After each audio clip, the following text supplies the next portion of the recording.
Something momentous is happening in our history. We are returning to the moon. Manned spacecraft are flying over its surface. Soon, we will surely walk on it. In silence, humanity is rehearsing its next transformation. For thousands of years, the moon has been myth, calendar, poetry. A distant companion in the night sky. But in our lifetime, it could become something far more radical. A place where lights are turned on. Where doors open. Where people awaken to a sky without an atmosphere and call it home. This will not be a visit. It will be the beginning of a second world. And once that world exists, the history of humanity will never again fit on a single planet.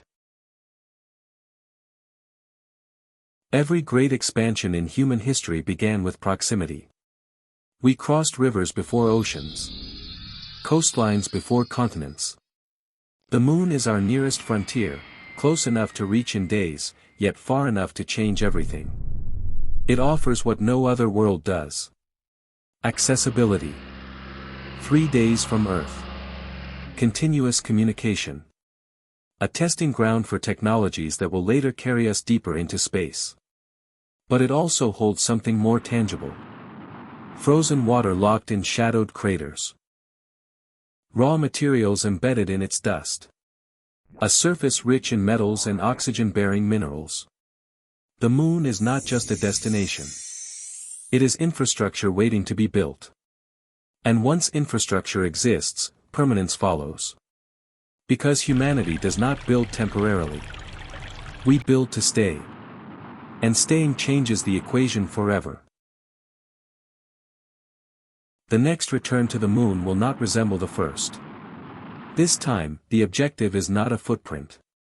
It is continuity. Reusable rockets. Autonomous cargo landers. Orbital platforms circling the moon as staging hubs. International teams collaborating across continents. The mission architecture is already evolving toward permanence. Habitats designed for months. Then years. Then decades. This is how transformation begins, quietly. Not with a dramatic announcement. But with systems layered on top of systems until departure becomes migration. And once migration starts, history accelerates. Constructing a city on Earth is complex. Constructing one in a vacuum is something else entirely. There is no atmosphere to shield against radiation. No magnetic field to deflect cosmic particles. Temperatures swing from blistering heat to lethal cold. The solution is not to fight the moon. It is to use it. Habitats partially buried under lunar soil. Regolith transformed into radiation shielding. 3D printing structures from the very dust beneath our boots. Domes may glow softly from within. But beneath them, layers of engineering will protect fragile human life. Solar arrays stretch across ridgelines that receive near-constant sunlight. Compact reactors provide backup power through long shadows. The first lunar settlement will not look like science fiction. It will look practical. Efficient. Modular. Expandable. Because the goal is not spectacle. It is survival. And survival is only the beginning. A city is not walls and towers. It is water flowing through pipes. Air circulating through corridors. Food growing in quiet rooms filled with artificial light. On the moon, every breath must be manufactured. Ice mined from polar craters becomes water. Water becomes oxygen. Oxygen becomes life. Hydroponic farms bloom beneath LED suns. Plants recycle carbon dioxide into breathable air. Waste is not discarded, it is reprocessed, re-engineered, reused. Nothing can be wasted. Every molecule counts. Closed-loop ecosystems will define the rhythm of lunar existence. And if those systems fail, there is no atmosphere waiting outside. Which means the first city must achieve something humanity has never done before. Perfect efficiency. Because on the moon, life will not be abundant. It will be engineered. And engineering life changes how we understand it. The moon's gravity is 1/6 of Earth's. A simple step becomes a slow-motion arc. A jump becomes flight. At first, it feels liberating. But over time, biology begins to adapt. Muscle density shifts. Bone structure responds to reduced load. Cardiovascular systems recalibrate. Children born under lunar gravity may grow differently. Longer limbs. Different posture. Altered balance. Medicine will evolve in response. Exercise protocols embedded into daily life. Rotating habitats to simulate gravity. New understandings of human physiology. The moon will not only test our technology. It will test our definition of human. And when the first child takes their first step in 1/6 gravity, that step will belong to a different era of evolution. Every settlement begins small. A few modules connected by tunnels. A cluster of lights in endless darkness. But cities grow because ambition grows. Research facilities expand into manufacturing hubs. Low-gravity factories produce materials impossible to create on Earth. Tourism follows exploration. Infrastructure spreads. Transportation systems link domes and excavation sites. Data networks connect lunar residents to Earth in near real time. The settlement becomes a community. The community becomes a society. Shops. Schools. Public spaces. The first lunar city will not simply host astronauts.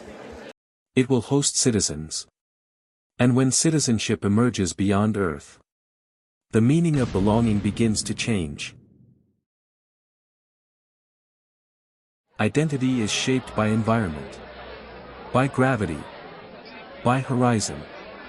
By sky. From the surface of the moon, Earth hangs above like a glowing marble suspended in blackness. Not overwhelming. Not dominant. Just distant. A generation raised beneath that sky will carry a perspective no human has ever held continuously. They will not look up at the moon. They will look up at Earth. And that inversion changes culture. Language may shift. Traditions may adapt. Stories will be told about a blue world in the sky. The ancestral planet. At some point, a question will arise quietly. Are we still Earthlings? Or are we something else? And that question will mark the birth of a second civilization. Isolation in space is unlike any isolation on Earth. No oceans to cross back home. No mountains to descend. Between Earth and Moon lies vacuum. Residents of the first city will live with constant awareness of fragility. But they will also live with a profound sense of perspective. Every conflict. Every border. Every disagreement on Earth will appear smaller from that distance. The moon will become a mirror. Reflecting who we were. And who we chose to become. And if that perspective reshapes values, the second world may not simply duplicate the first. It may evolve beyond it. There will not be fireworks. No dramatic proclamation echoing across space. Just a quiet moment. Lights glowing beneath lunar domes. Children studying. Engineers maintaining systems. Families sharing meals. Routine. And in that routine, something extraordinary. Human life sustained independently beyond Earth. Redundancy for civilization. A safeguard against planetary catastrophe. A branching path in the evolutionary tree. For the first time in history, humanity will not be confined to a single world. And once that boundary dissolves, it can never be restored. For hundreds of thousands of years, our species was bound to one sky. We rose from a single planet.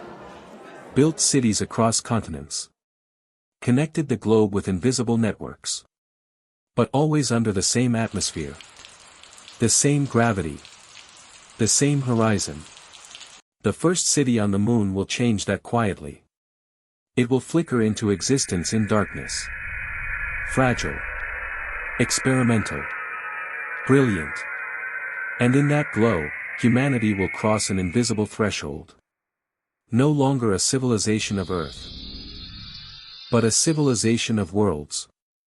The moon will not replace our home. It will expand it. And when future generations look back at this moment, at the missions, the landings, the first habitats assembled from lunar dust, they will not see it as exploration. They will see it as the day history split in two.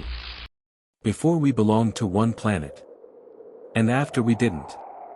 Because the first city on the moon is not just architecture. It is a declaration. That our story was never meant to remain on a single world. And this time, we are not visiting the future. We are building it. Thanks for watching. Subscribe, and I'll see you in the next reality.